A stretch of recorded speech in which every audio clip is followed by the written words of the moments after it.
për energji petrokemikal, ndonë se faturimi në këtë pjesë të Kosovës të banuar kryesisht me serb pati nisur në fillim të këtij viti, ai thotë se ndërja e borxheve kërkon investim.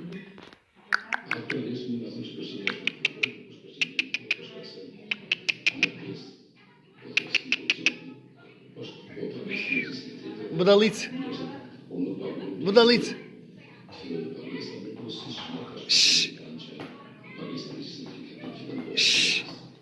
Rregulla për shtyqjen dhe lagjen e konsumatorëve në sektorin e energjisë përcakton se ndërmarrja furnizuese mund të shtyqë ata shfrytëzues që nuk i përmbahen afatit për pagesa, ani se ajo zbatohet për qytetarët në pjesën tjetër të Kosovës. Sipas zgjedhjes, deri më tash asnjë konsumator në Kosovë nuk është shtyqur nga vjeti shkaku i mospagesës.